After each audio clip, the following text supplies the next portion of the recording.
I've seen people make a whole bunch of decisions that lead to regrets because they trust their emotions, which their emotions are always real, but the narrative that they tell themselves leads us to make decisions that cause us to miss the fullness of life. Helping you design your roadmap to wholeness from the inside out. This is Win Today. And now, here's your host, Christopher Cook. Hey friends, welcome to the podcast. Thank you so much for tuning in this week. Welcome to episode 253. Guys, where this week we're talking about blind spots. You know, we all have them, but the challenge is that we can't see them. Areas of our life, liabilities in our character, perhaps even performance that we're just not aware of that need correction in order for us to become the best version of who we are called to be. So really the task before us is to employ enough self-awareness and emotional maturity in order to seek wisdom from others about those very blind spots. Why? So we can grow through them. And so joining us today for this personal coaching conversation, and I really do mean that because you're going to hear it. There's a moment in the conversation where I somehow authentically and vulnerably transitioned from being the interviewer to being a client in the office of our guest, and that is Daniel Harkavy.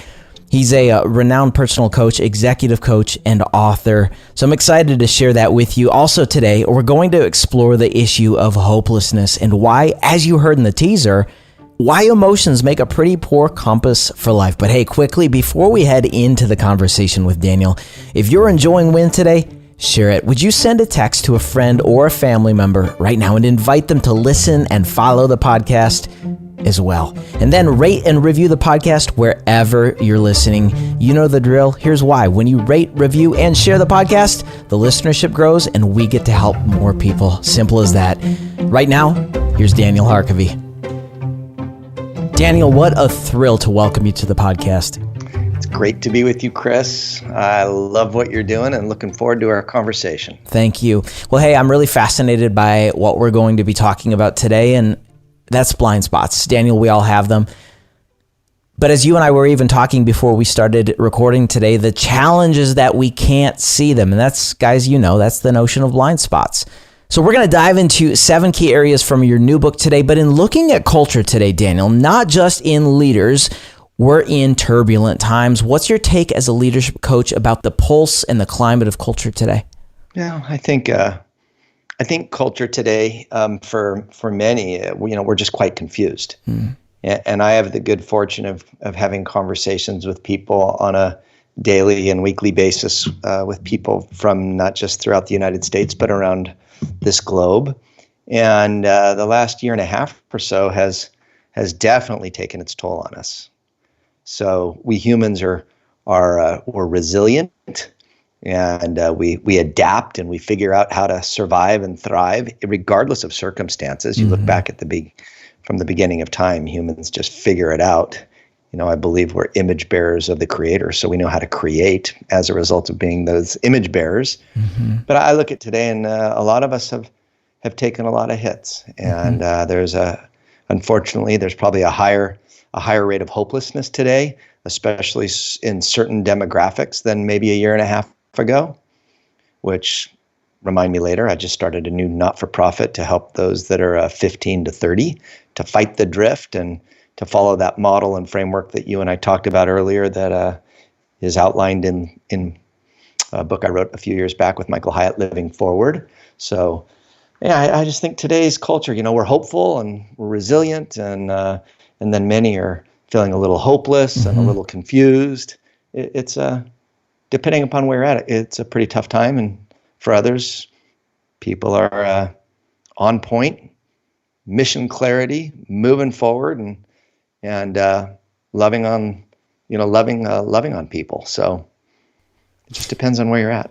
It makes me curious, your thoughts on that, because as we dive into today's topic, you talked about hopelessness, and our effectiveness in life is contingent, as you wrote, based upon the decisions we make and the influence we have. But I tend to think of hopelessness, just for a moment, I'd love to stay there. Hopelessness seems to me as a linchpin, the joyful anticipation of good, where that keeps me grounded, because as we look back in the last year, there were many people who were quite agile and were able to pivot their business models, pivot their lives, pivot their workflow and their daily rhythms, and others who hunkered down for fear of future pain. Any other thoughts on hopelessness, Daniel, and maybe how to catalyze that? Because I think that informs how we step into decisions and how we build our influence. Yeah, so I would agree with you on your first 2 points. There were some that really pivoted quickly. They're agile and they figured out how to create a better tomorrow in the midst of last year's uncertainty. In my book, The 7 Perspectives of Effective Leaders, I talk about VUCA, a military term coined back in the late 80s. And it's pretty fascinating to think about why that term was coined by the College of Military. They coined that term, VUCA, around volatility, uncertainty, complexity, and ambiguity, as a result of the world for them becoming quite complicated. Because after the fall of the wall, and all of a sudden, they realize their strategy needs to change. They're no longer fighting a one gigantic army. We don't have one big enemy. It's like, okay, it's scattered now. What's our strategy? Mm-hmm. They were dealing with some of the same emotional feelings we have. And, you pointed out, Chris, some felt, hopeful in the last year, and they were able to pivot and do things, and others hunkered down in fear, and rightly so. And then there are others who really found themselves just on the very short end of the stick. You've got so many. I don't know how far your podcast tribe reaches, but let's just stay focused on the U.S. You have so many people that, a global shutdown, they're in retail, they're in hospitality, they're in food services. You look at the sheer number of people that those industries employed.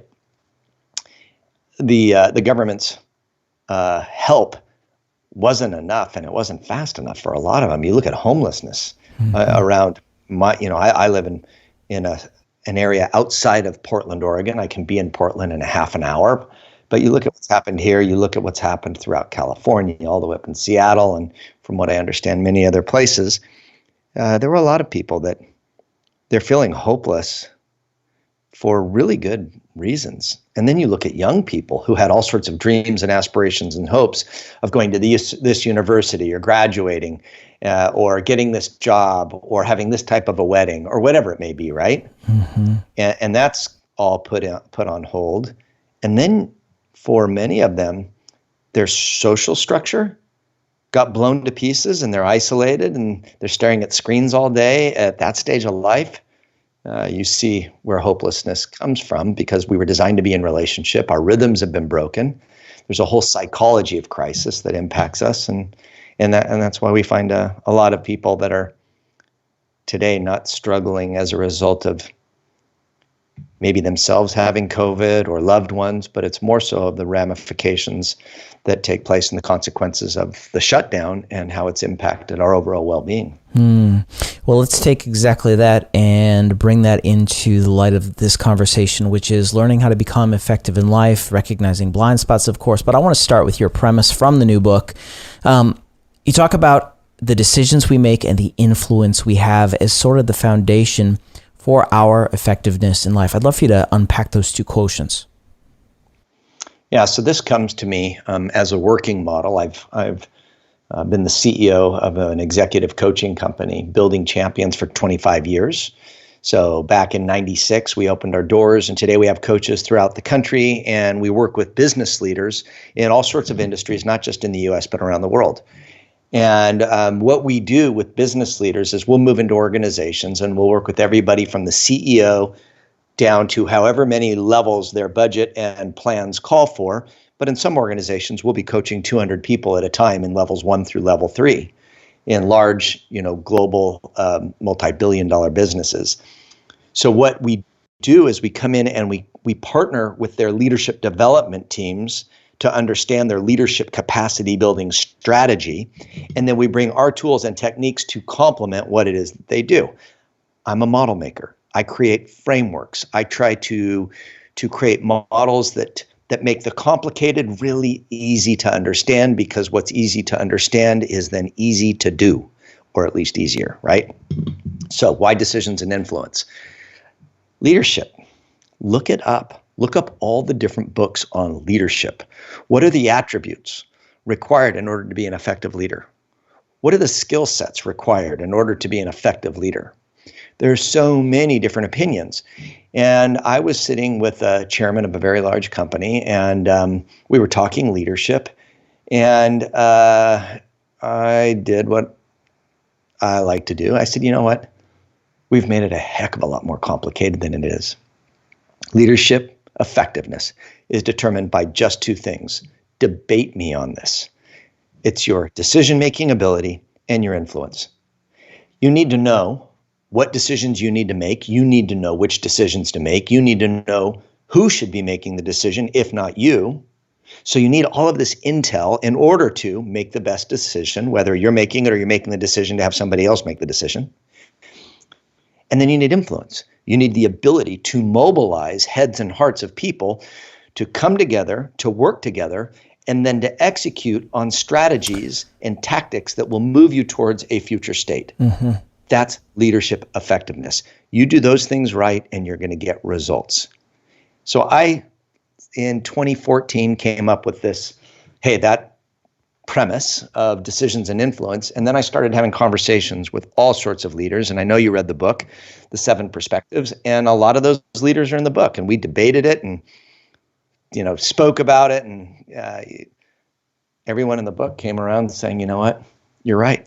So whether it's Home Depot, Delta, Ritz-Carlton hotels, Mercedes-Benz, Daimler, it's Chick-fil-A, it's all these different Crate and Barrel, all these different business leaders that say, yeah, it's true. Well, again, folks, today we're talking about how to recognize and deal with your own blind spots. We all have them, guys. And so, Daniel, if we spring from the premise of the effectiveness of our life is based upon, number one, the decisions we make, number two, the influence we have, frame up a picture. What does it look like for someone to make great decisions but lack influence with people?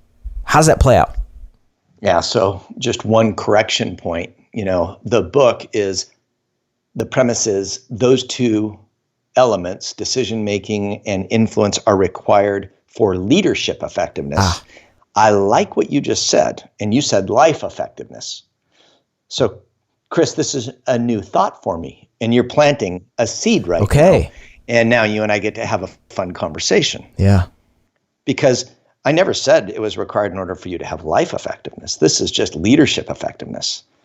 So play with me on this. This is your space as well. Let's make this interesting. Okay. Is it true that if you want to be effective in life, the quality and effectiveness of your life will be determined by the decisions you make and the influence you have? My brain starts to fight with that. I start to say, no, it's relationships and it's moments with people, and it's more of what I wrote about in Living Forward. So, but I like the thought. Maybe it was just a slip that I said life because, I'm thinking about it in the framework of this conversation and the fact of wholeness and all that. But the reason let's just go there for a moment. The reason I think it could be life is the fact that, at least for me, I'm not super good at compartmentalizing the totality of my being. Now, obviously, I can compartmentalize projects and I can compartmentalize priorities, and hey, this is for work. I can close my laptop and now I'm focused on the relationships in my personal life. But in my experience, I've sort of seen my ability to gain influence with people, to harness trustworthiness, to be a person of my word, to develop consistency of character, to make effective, good decisions when it comes to my personal finances, my planning for what I feel like God's called me to do, my planning for the week, my planning for grocery shopping. In my mind, in my Enneagram 1, high J, Myers-Briggs personality, it all comes from the same pot a little bit. I want to steward this thing called life really well. I want to do this with excellence. And maybe here's the motivation. I'm not doing a great job explaining this. At least I don't think I am. I'm Daniel, with you. I'm actually with you. You're helping me. So okay. So as a follower of Jesus, and 90-some% of people listening to this podcast do follow Jesus, the reason I can say that and I need to say that is because actually my life is a stewardship. Someday, God's going to say, what have you done with what I gave you? And I believe that today, one of the things that enables me to steward this thing called life well in the various domains of vocation, avocation, physical wellness, emotional wellness, relationships, requires me to have a repository of values from which I can pull, such as developing influence, my ability to problem solve, execute, make good decisions. Because for me, decision-making isn't simply transactions. As a leader, I'm saying, who does this affect? What are the ramifications of this decision, etc.? So I suppose I could go on a diatribe of that, but those are just some of the surface things I think about. Fun. Yeah. Yeah.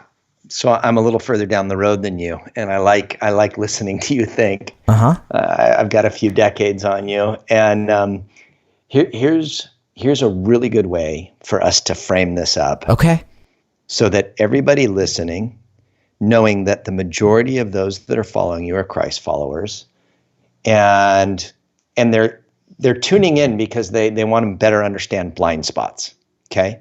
Mm-hmm. So blind spots being these areas that we're not aware of that can cause us to make decisions or lack influence in areas that might be important to us. And if we weren't blind, then maybe we would bring more value to the world or to others around us. But Correct. We're blind.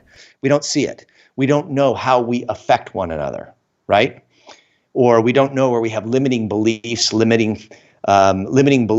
and narratives that cause us to have emotions that lead to actions that then get results that we're not pleased with, which leads to regrets and please forgive me's.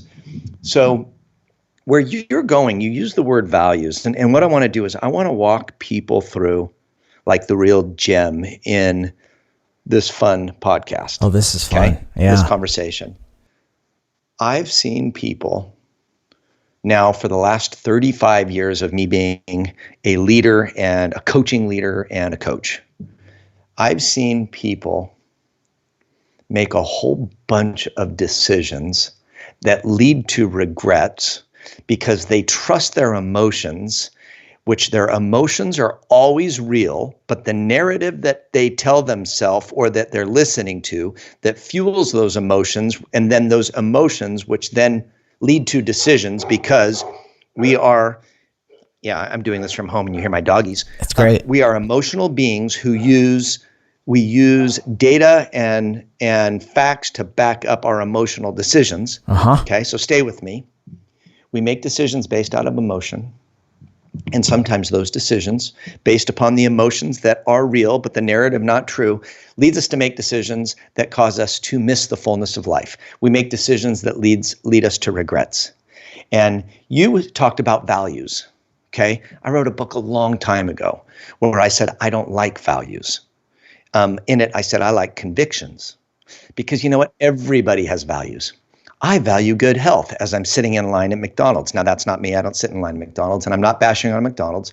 But I am telling you that what you put into your body will directly affect the quality of life you have. So think real good and hard about what you put into your body. Now, everybody values good health, but they're drinking pop all day long, right? Or they're puffing on something or whatever it may be. But they would tell you, of course, I value good health. On my podcast, I just interviewed a good buddy of mine who's my physician, and he's the doctor for one of the physicians for the Portland Trailblazers. And we talked about beliefs before behaviors. All right, I'm saying I don't like values.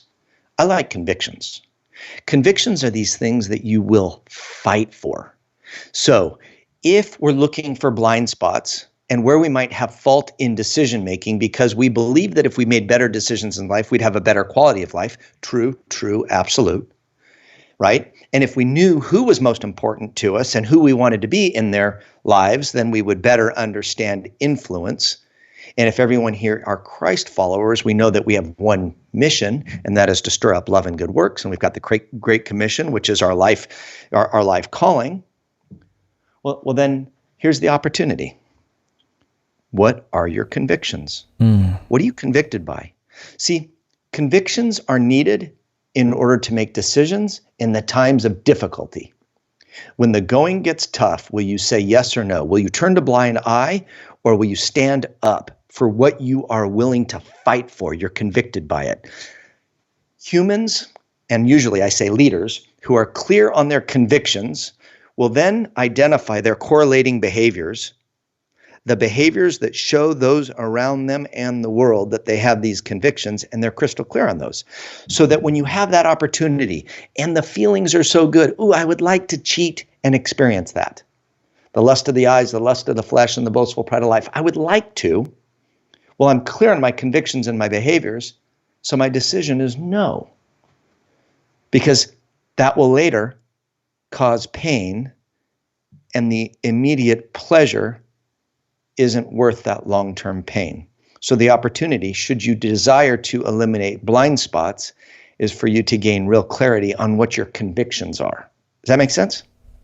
It really does. And it begs the second question then, because one of the tactics I've used, and I have a mentor with whom I meet weekly, I ask him often, I say, Dave, what do you know about me that I need to know that I don't know?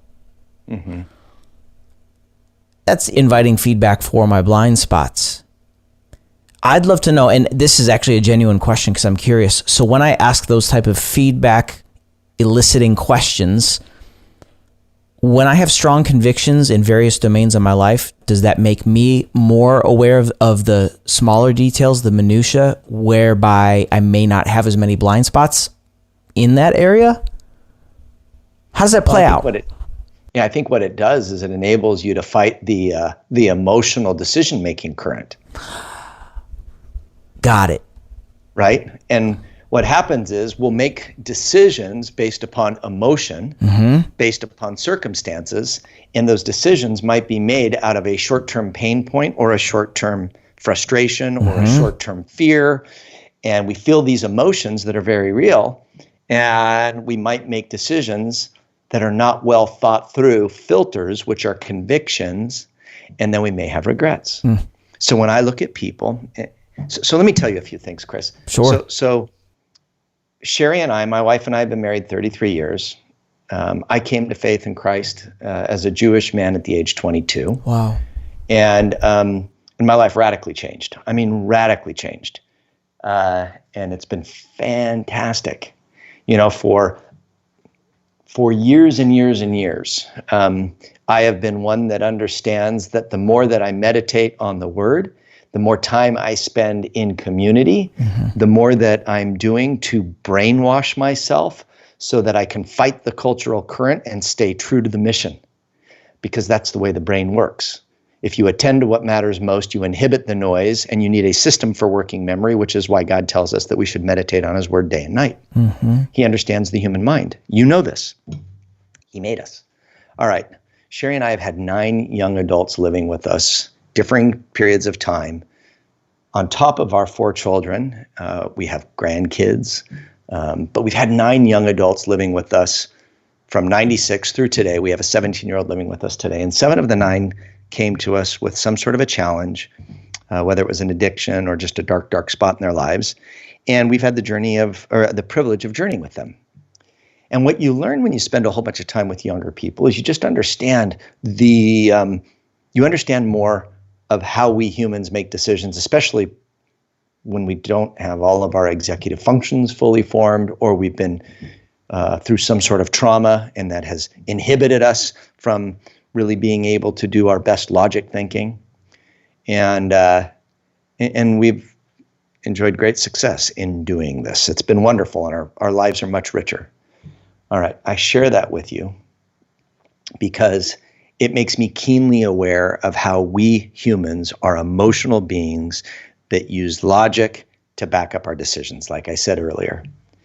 And in today's times, where there has been so much challenge that we've encountered, whether it was, oh no, COVID's going to hurt us, oh no, the lockdown's going to hurt us, and there's going to be financial complications, and then there's the ripping of society through social injustice and through riots and through anger and through politics and through radically different opinions on masks and vaccines and all of it, right?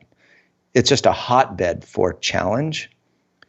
We do ourselves really well to understand the emotional state of one another and to really slow it down and to be really curious with one another.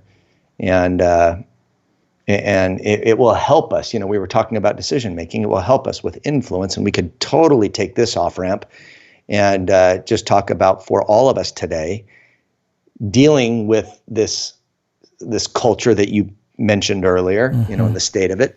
If we could bring intentional curiosity to everybody, which I talk about in the 7 perspectives, and just really trying to understand why people are feeling what they're feeling and try to understand why they're thinking what they're thinking, instead of being afraid of the fact that they might think or believe differently than do we, but instead just try to understand them. But if you have convictions, you're clear on what you stand for, you shouldn't be threatened. You just try to better understand them. The number one way we show people that we care about them is by how we listen to them, right? And right now, the problem is we're just not doing a whole bunch of that. So we're all over the map, Chris, you and I right now. It's a little crazy and fun.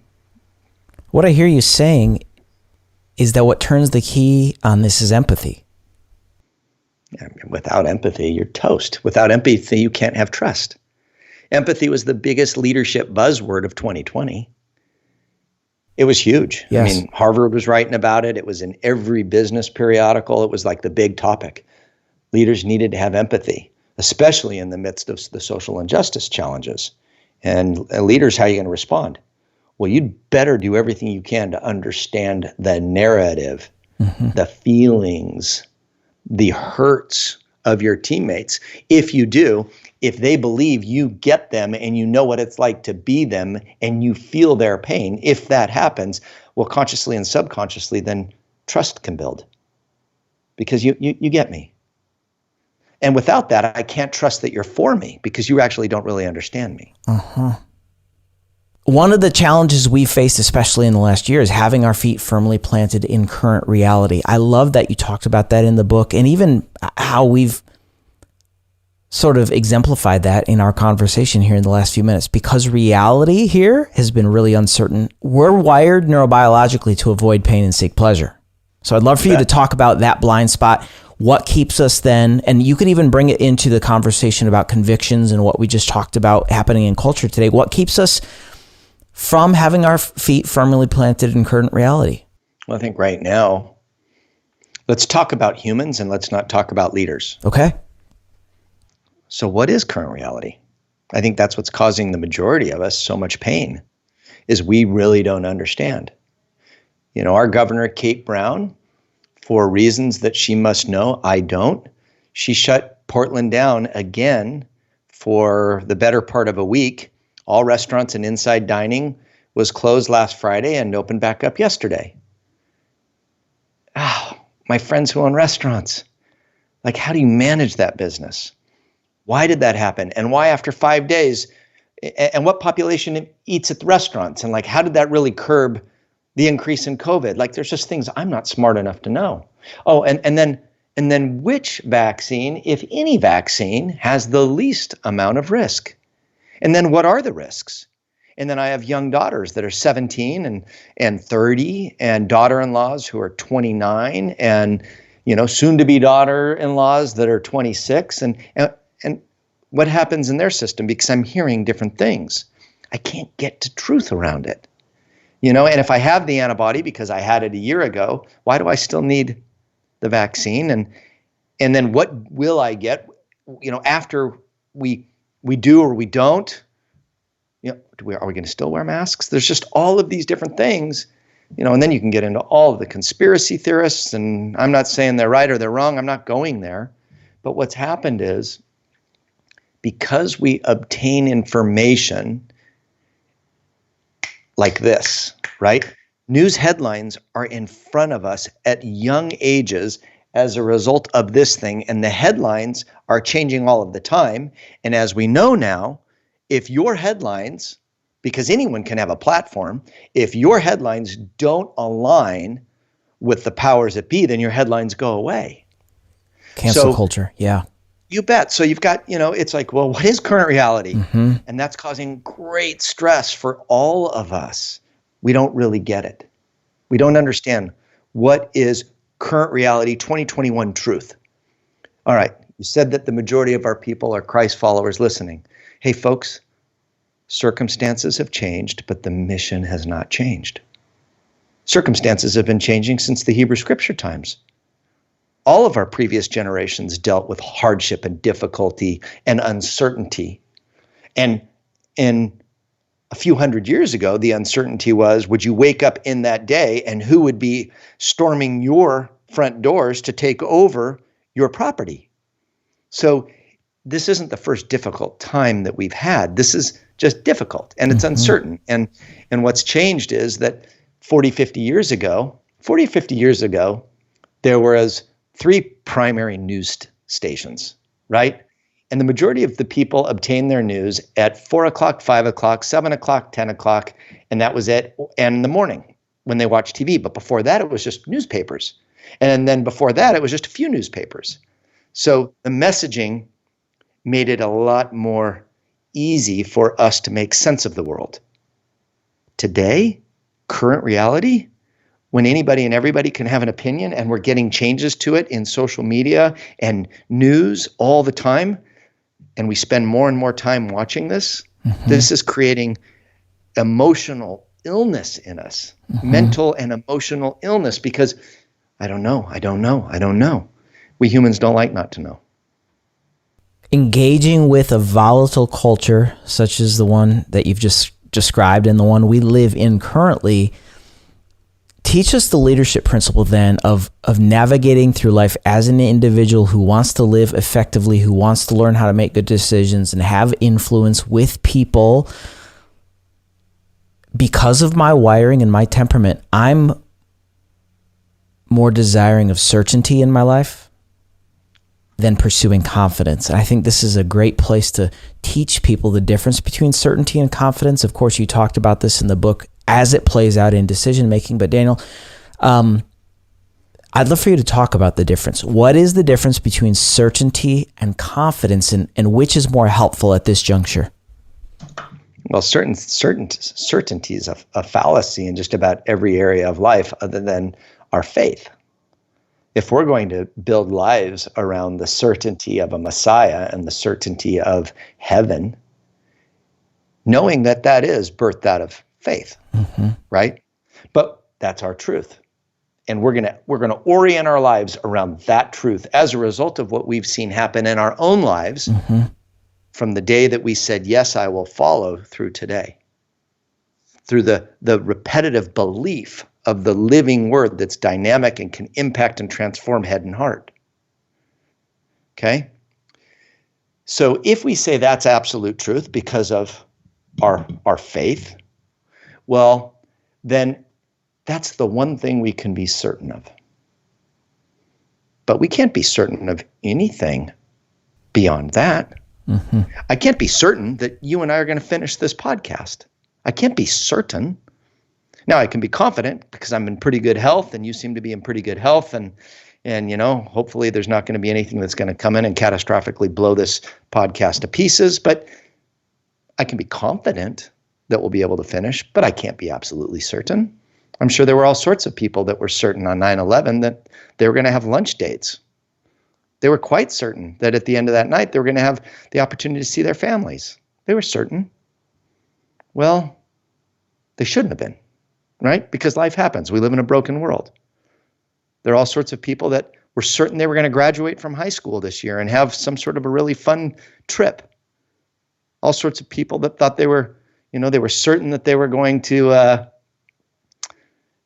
attend their kids' weddings or that they were going to spend time with their grandbabies. They were certain of it, but it didn't play out. So certainty is this, it's a myth, really. What you want is you want confidence. So you know, I wrote about this in regards to leadership, right? You'll never have absolute certainty in a strategy paying off. It's going to be a strategic bet, but the odds of your bet pay off if you're clear on your current reality and you understand the workings of current reality. That's your grounding.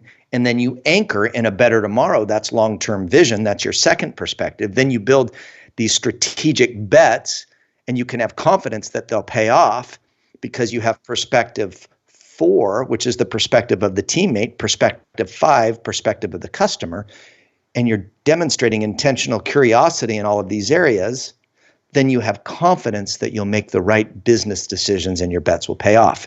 And then you engage the thinking of those required in order for those bets to pay off. Now your influence grows. Now, how does this play out in life? I haven't thought about that. I just haven't thought about that. I think when you do as Michael and I mapped out in Living Forward, and you build a life plan. Right now, I mentioned we started setpath.com. Setpath is a life planning mentorship program for America's young adults. When you have that framework, you can have confidence that you can repeat the right behaviors day in and day out, and you can be confident that if you do those things, you'll have a higher probability of becoming who you want to become in those areas of life versus randomly drifting and hoping that you will.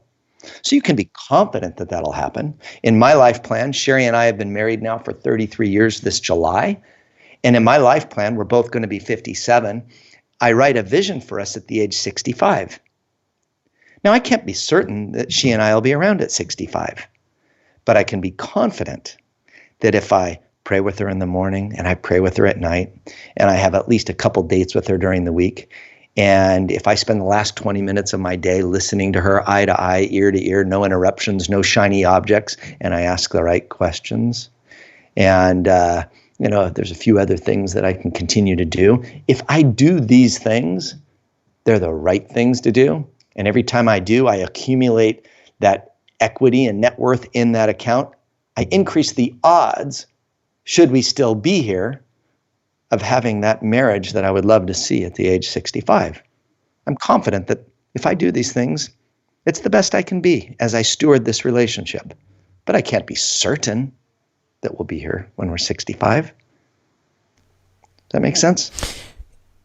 It really does. Yeah, it really does, and it's really helpful because I think one of the wraparound points that I want to share, and guys listening, this to be the case.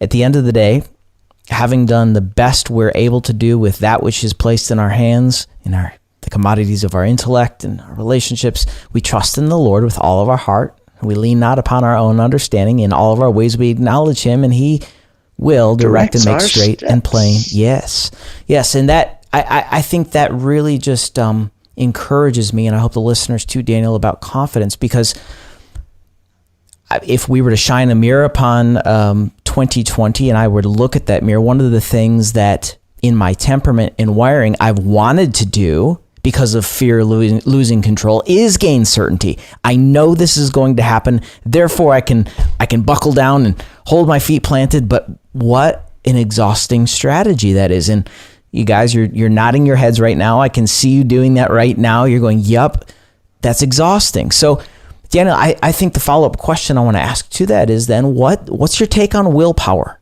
I've been doing a ton of academic research on willpower, talking with a bunch of psychologists, talking with a couple neuroscientists, looking at my own life experience with it. I mean, I personally tend to think it's super limited and it's a limited commodity and doesn't take us far. Any thoughts? Well, you're talking to all the right people. I mean, if you're talking to the psychologists and the neuroscientists about willpower, they're going to have the answers. I'm getting mixed answers, though. All right, so let me tell you what I believe, and I'll tell you why. I've got some great friends that are psychiatrists, psychologists, neuroscientists as well. I do a lot of reading in that space and have found it to be very fruitful for me in my own journey as I try to figure out transformation and performance as an executive coach. And I'm looking for lasting change, real lasting change. I'm not looking for the flavor of the month that enables you to be a great leader for 90 days and then you go back to your old ways. I'm looking for the inside work required in order to see outside change. And that's always a belief before behavior function. And that's why when you and I started off, before hitting record, I told you I really like what you have on your website because you start with identity. That's the question, bro. Like, you got to figure out identity. Who are you? Whose are you? Why are you here? You're not a random accident. You were designed for goodness. And if you can't get your brain and heart around that, well then, it's really difficult. It's really difficult. And I don't care what kind of trauma you've been through. Now, I don't say that callous. I know people have been through some nasty things. Oh, sure. And their journey is really hard. So I'm Sure. not saying, oh, everybody, you can accomplish it. I'm saying, no, you don't get out of life without having some brokenness. All of us do. One of the greatest gifts of doing what I get to do is I realized when I was in my late 30s, early 40s, that everybody deals with fear and insecurity. I thought I was the only one. And now I see the best of the best, these men and women leading amazing organizations, and I hear the mental loops and challenges that they go through. I'm like, oh, okay, so we're the same. So willpower. If you believe you can change, you believe you can change thinking, skill, behavior, right? If you believe you can, well, then you can. You can. Now, I said thinking, skill, and behavior. If I believe at 56, almost 57 years old, having zero sports ball type athletic ability, I'm a surfer, okay? If I believe that by the age of 60, I can make the NBA, well, then I'm delusional.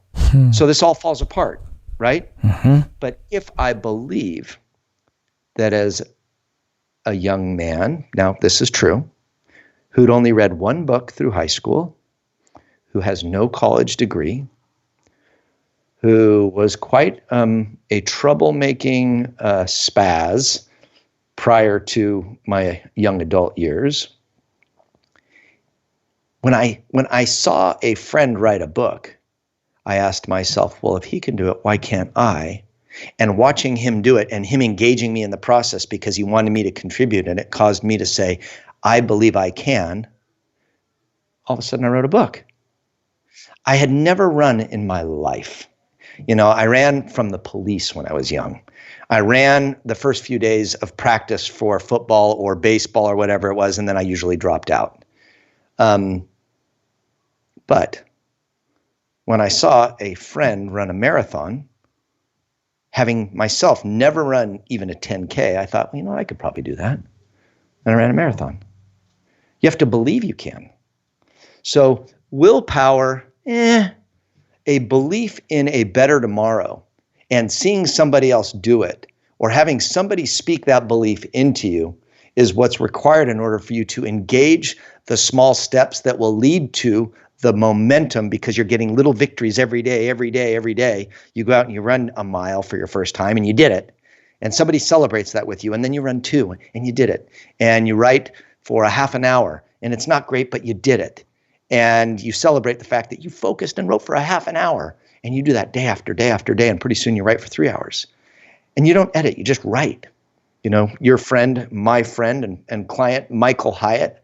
I used to coach Michael when he was back at Thomas Nelson Publishing.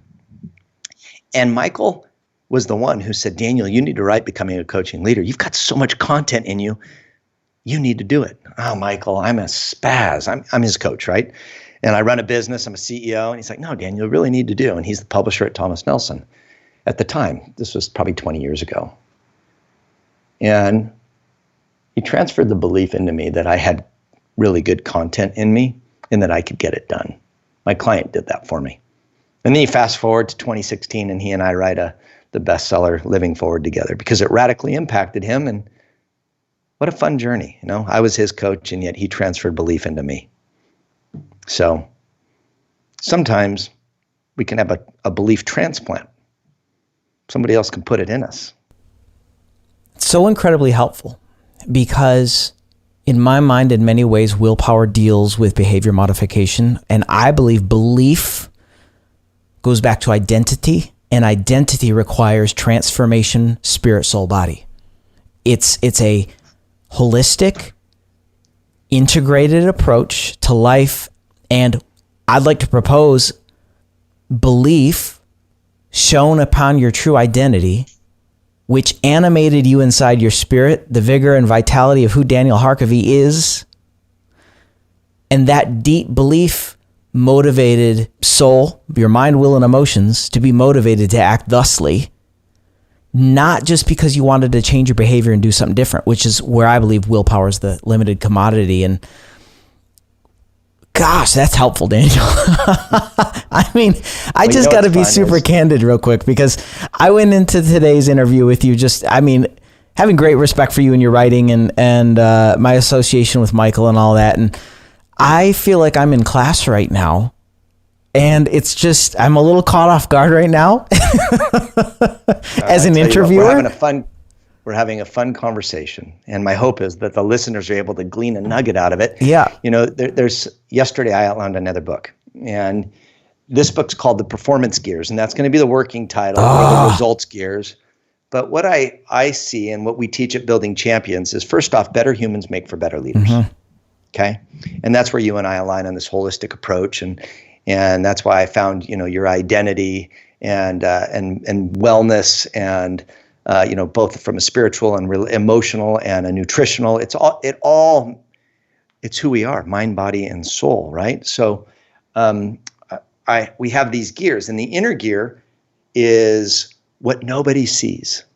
The outer gear is what everybody sees. And the outer gear feeds the cog that is in the center of the inner gear. That inner gear is identity. And around identity, you have feelings, thinking, and belief. Okay? That outer gear is relationships, actions, and results. And there's actually 2 more gears, but we don't teach those all the time at Building Champions. I do. It's for certain audiences, and that's what I'm going to write about. But anyways, if you can get that identity cog at the very center, if you can figure that out, that you're no random accident, and that you can accomplish so much more. And why are you here? You are here to stir up love and good works.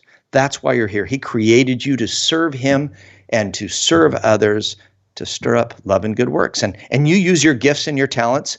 You're the steward over those. You use those as he has called you to.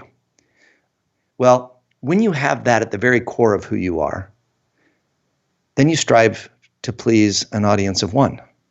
And if you strive to please an audience of one, well, then you don't run around trying to please a multitude of audiences, which is an impossible feat. Now we're talking about life and leadership, and we're talking about parenting, and we're talking about marriage. See, if I strive to please an audience of one, I should treat my wife and my kids a game. Because I understand stewardship-wise what's been entrusted to me.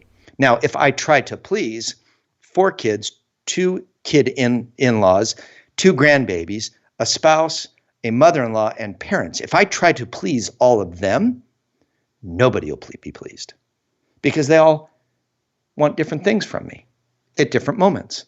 But if every day I wake up and I strive to please an audience of one, well, then I will understand who they are. I will value them. And in my engagements with them, how I listen, how I serve, how I love, how I tell the truth, right? How I have courage. Mm-hmm.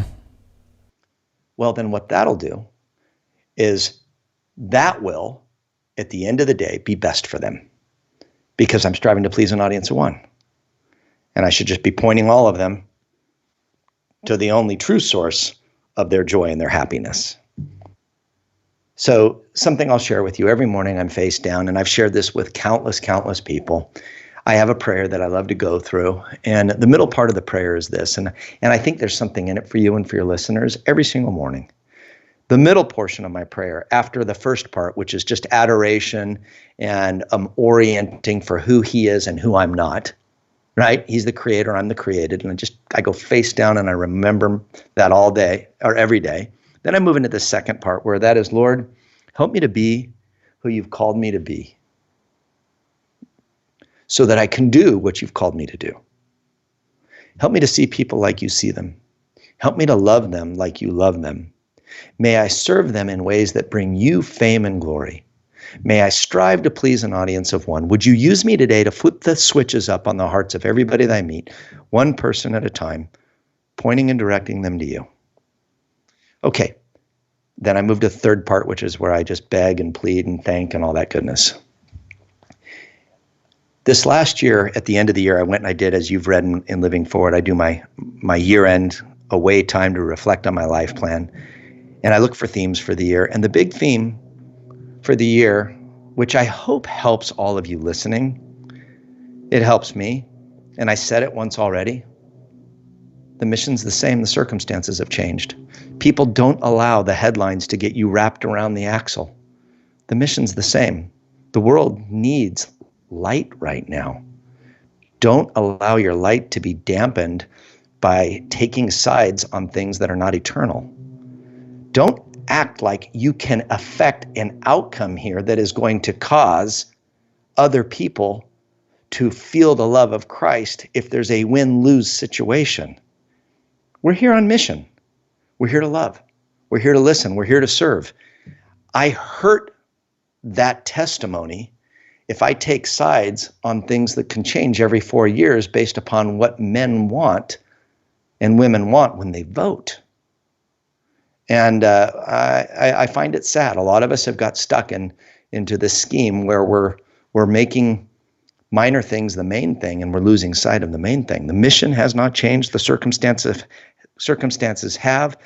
Your love, your ear, your service, your patience, your sacrifice, your generosity, it's needed now more than it ever has in my 56 years of life.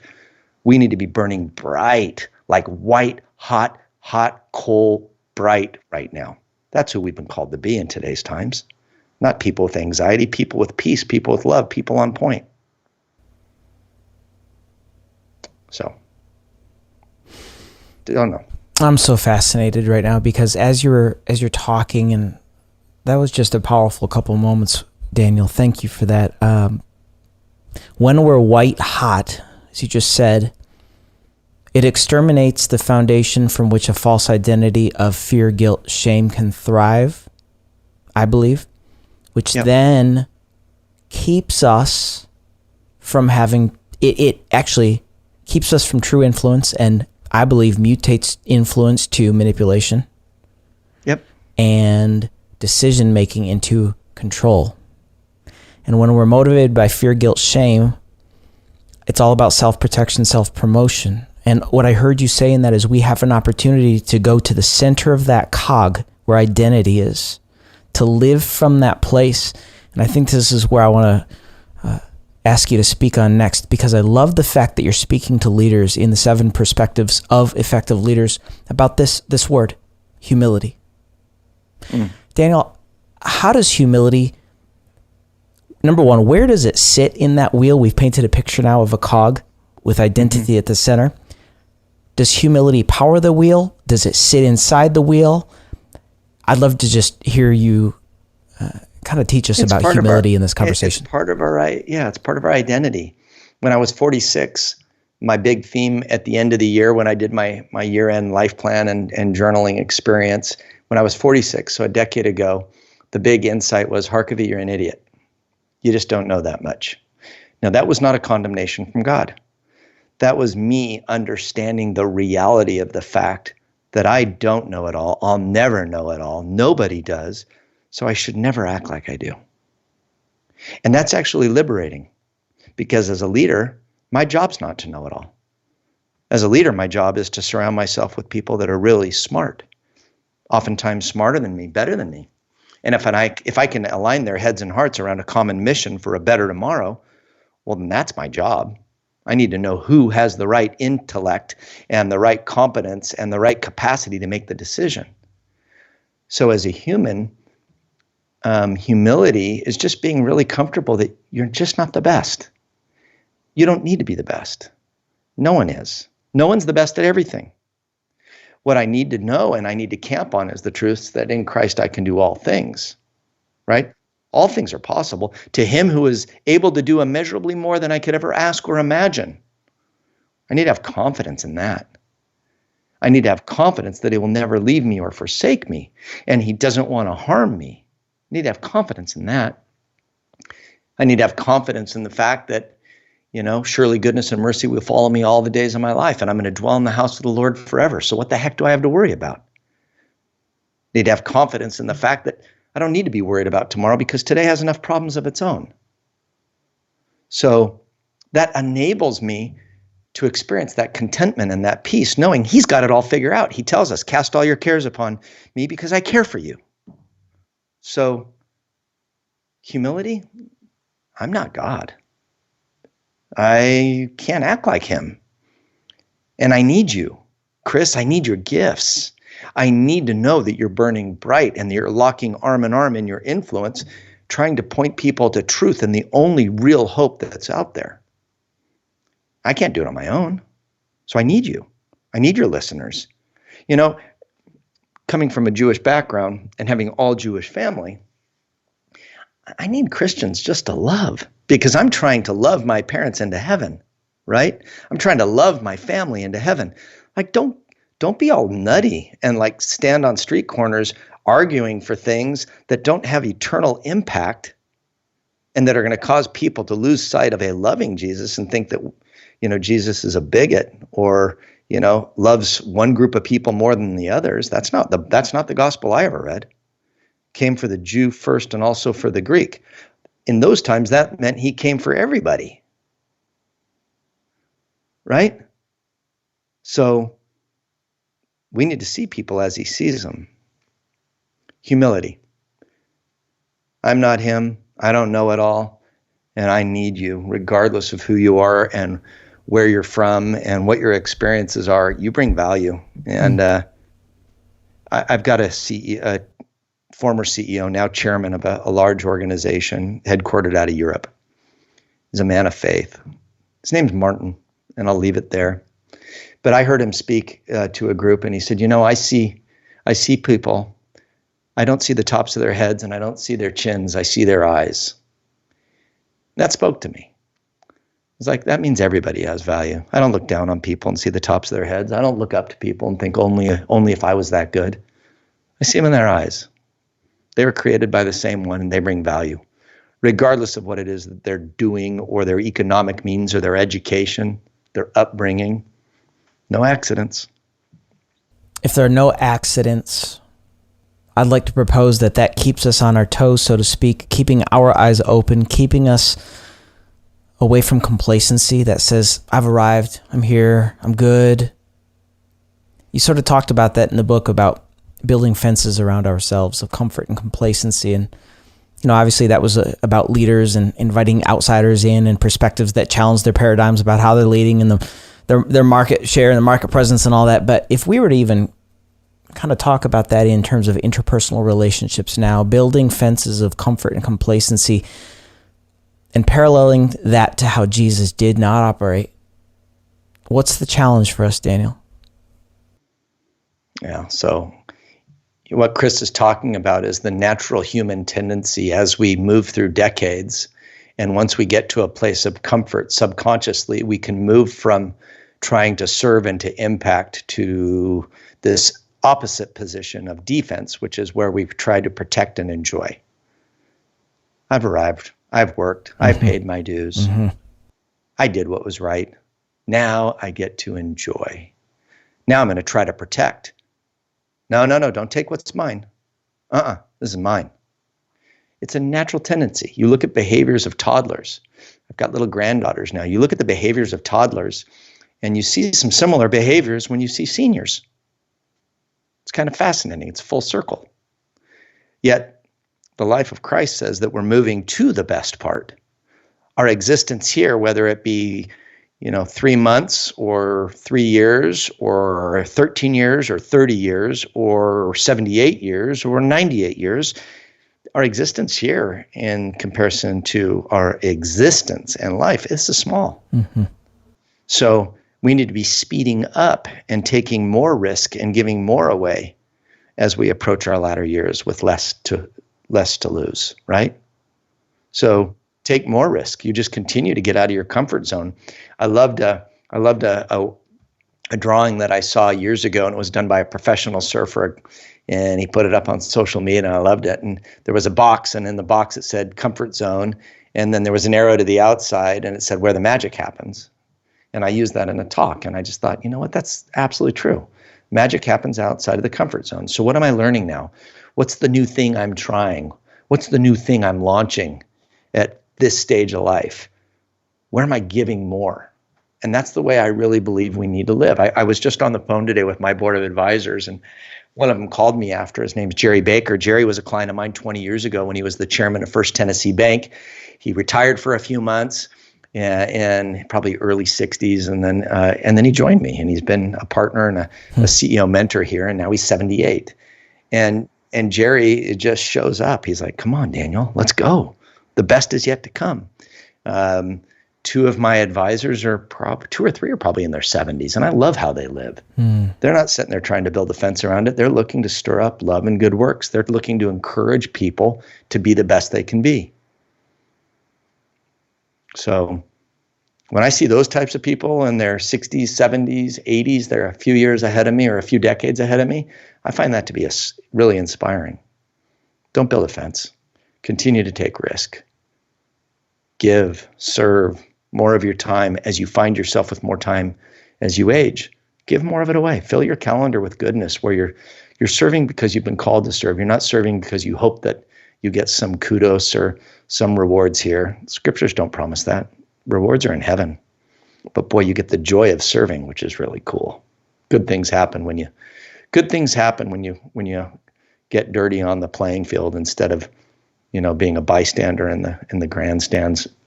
Rabbi Abraham Heschel, move from being a spectator to a witness. Get out there. Get your fingernails dirty.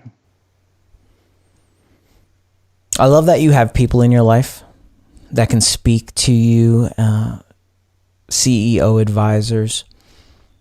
Considering the majority of listeners here are in their mid to late 20s, mid to late 30s, in that demographic, Daniel, I'd love for you to speak to us as your mentors speak to you. And maybe this is a great place to land the plane on this conversation. What's something that we need to know as a generation? And there's so much to glean from this conversation. What's something we need to know about our development, where we are, our paradigm about life, that you could share with us from your point of view that would really add value to us? So for your demographic, I started Set Path, and it's out of a burden to help people of your age. And I'm going to say all the way from 15 to 30, and it can go beyond. But what you need to do is take time to figure out who you want to become. Take the time. I wrote about it in Living Forward. Take the time, go through that framework, figure out who you want to become. It's not going to happen by accident. And what'll happen is what you want to do and accomplish will trump who you want to become, because the world feeds what you want to do. That's results. You get attaboys, attagirls, and kudos for results, but that's empty. It will not lead to long-term joy, happiness, or satisfaction. It won't. It's temporary. It's fleeting. The moment you accomplish a goal, the next day you wake up having accomplished the goal. Now what? Set a new goal, right? Then you're just going goal to goal to goal. Why? Because you want to experience the dopamine hit when people applaud. All sorts of work been done on that. You read Carolyn Zweck's book on mindset. We're not loved because of results. We're loved because of who we are, not what we do. So figure out who you want to be in the areas of your life that are truly most important, and dream big in every area, regardless of how bleak you may feel today, or regardless of how challenging that might seem.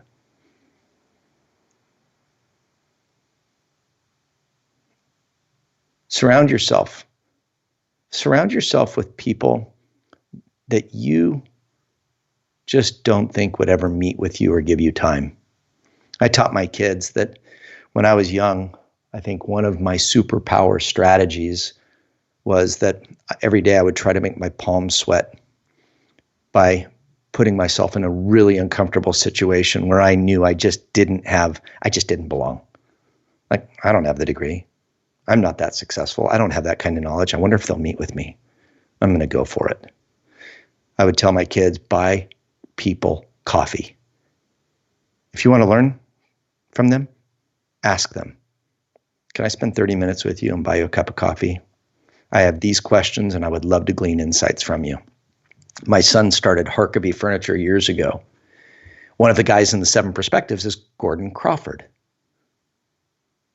Gordon Crawford. Right? No, I'm sorry. Gordon Siegel. I apologize, Gordon. Sorry about that. Gordon Crawford's an old running friend of mine. Gordon Siegel. He started Crate and Barrel. Mm-hmm. The only reason I know him is because my sons wrote him a letter from Portland, Oregon. He's in Chicago. They want to sell Crate and Barrel furniture. They want to learn from him. So they say, Gordon, we'd love to buy you a cup of coffee. Our dad taught us this when we were teenagers, and here we are in our young 20s. We're starting this business. This is what we do. If we fly to Chicago, will you have coffee with us? He said, yes.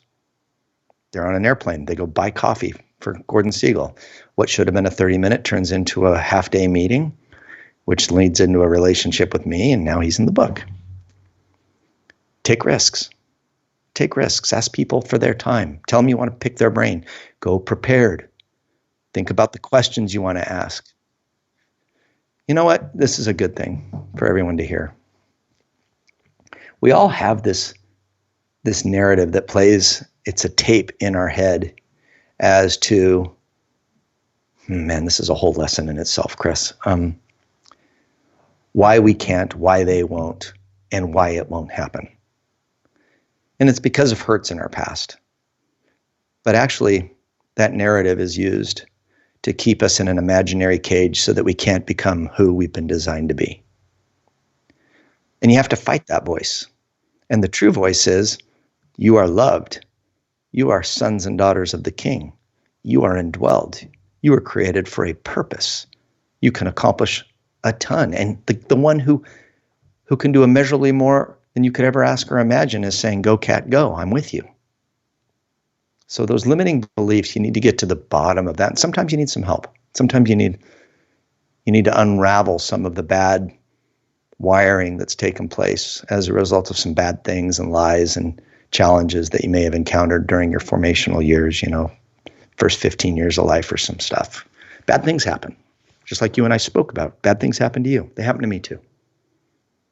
I went through some gnarly things and still have. Still have. 2.5 months ago, the 17-year-old girl that lives here that I mentioned earlier, she moved in 2 years before, 5 days after trying to take her life. And about 2.5 months ago, on a Monday, I got a phone call from her mom that her 15-year-old brother did. About 15 minutes later, I was in the home. 3 hours later, their family moved in here and stayed with us for 10 days. I officiated the memorial. Bad things happen to young people that can impact what you think and believe about your future. Sometimes we need some help. Get the help.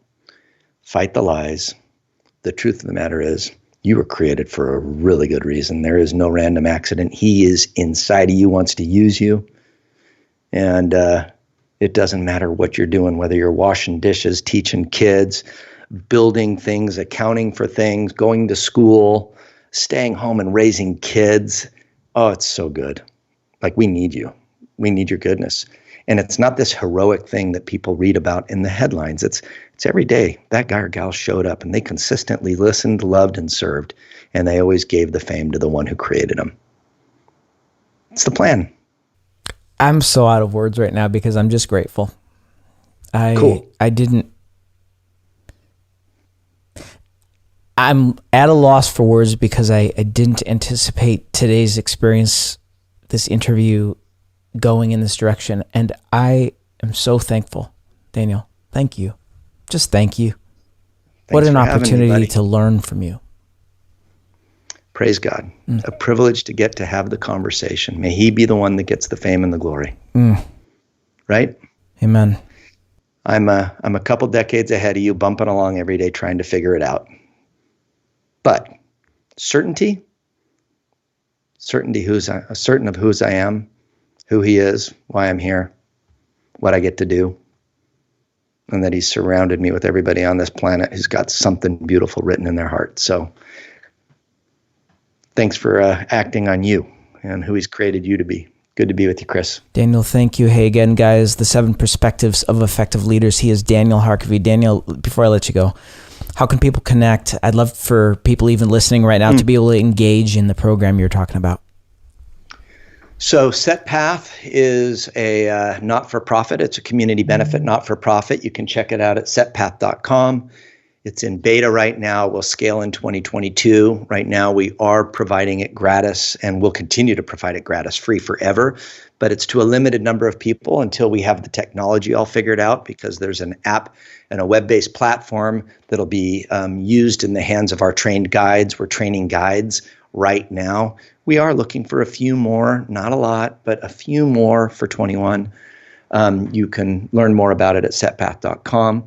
If you're looking to grow as a leader, buildingchampions.com. That's our executive coaching and leadership development firm. And we're headquartered in Oregon, and you can download a whole bunch of our content there. The Building Champions podcast, that's a fun one.